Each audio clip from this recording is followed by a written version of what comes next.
Let's remake the internet.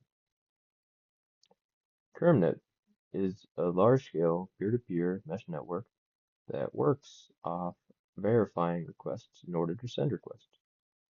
So this model works by validating requests of other users, and the reason it works off validation and doing hard tasks to validate it is just to provide incentives for nodes to connect other clients to the larger mesh. Because obviously, if we have them just running on their own goodwill, they're not going to host it. So uh, that's the short explanation of it.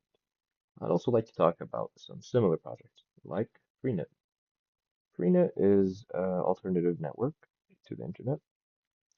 So far, with my limited knowledge, it seems pretty good, like a reputable source. I think you should check it out. You might learn a bit, you might support this, you might like this kind of stuff. Now, uh, more iffy kind of project, because I'm trying to give examples on similar projects. BitChat is made by some guy called Jack Dorsey, pretty sure. And I honestly, you might want to check him out, like as a person, before you subscribe to this, because I don't know, it might be a bit suspicious for some reason. But I definitely recommend you check him out before you check this out.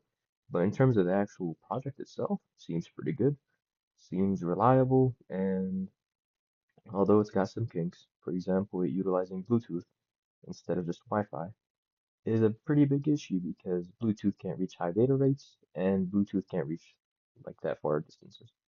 So, other than the creator maybe being a bit suspicious, the project itself is pretty good and I recommend you check it out.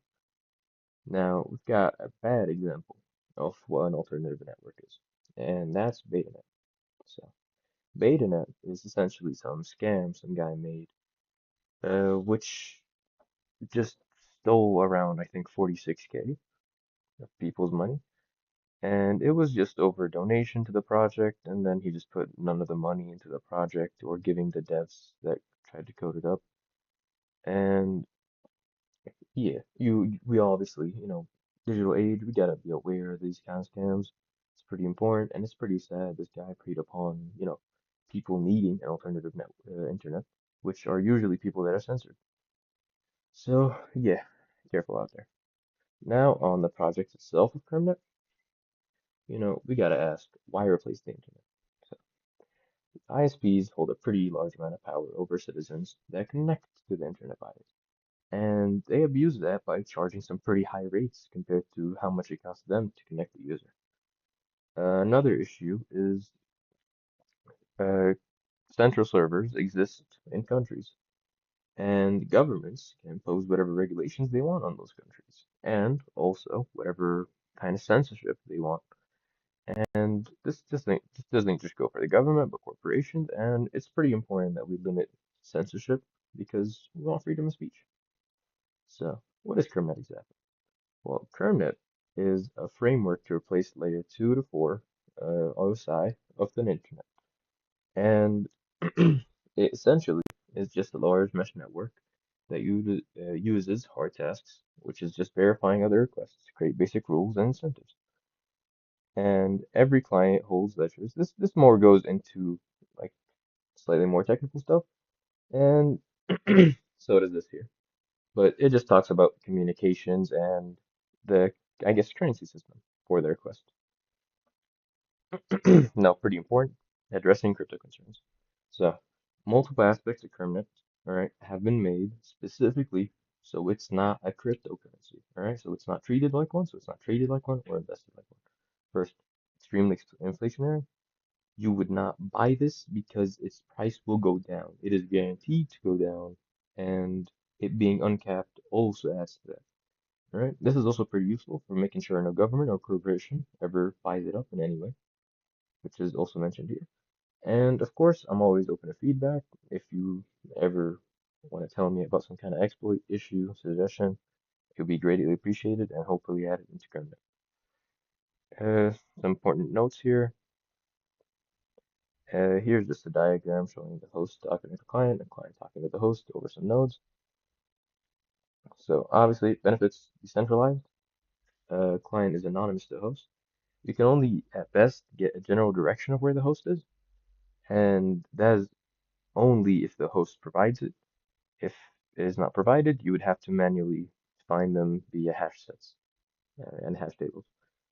Uh, it is slightly faster to find the host if you know their direction relative to you and distance, because you can use essentially like a modified A-star algorithm to ask proper nodes, is this host close to you or not? So then we have uh, the issues. All right. Of course, you need higher energy just to, like in terms of electricity, using more electricity to verify requests. So this is something to be aware of. If the first node you directly connect to is compromised, then it can be tracked easier because it can essentially, if it's using the slightly more better ARP resolving thing where it's trying to find the host, if you give it the distance and direction of the host, and you are like directly connected to this node, then it has more info than it should, to be honest. So make sure the first node you directly connect to is not compromised.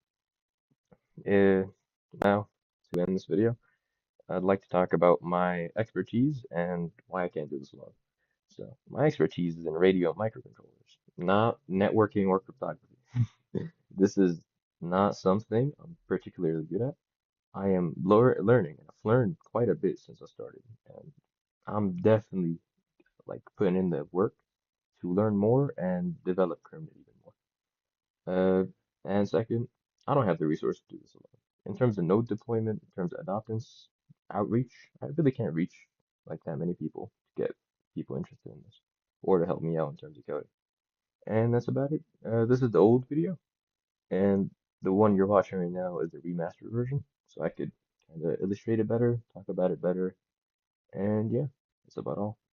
Thank you for your time and good night.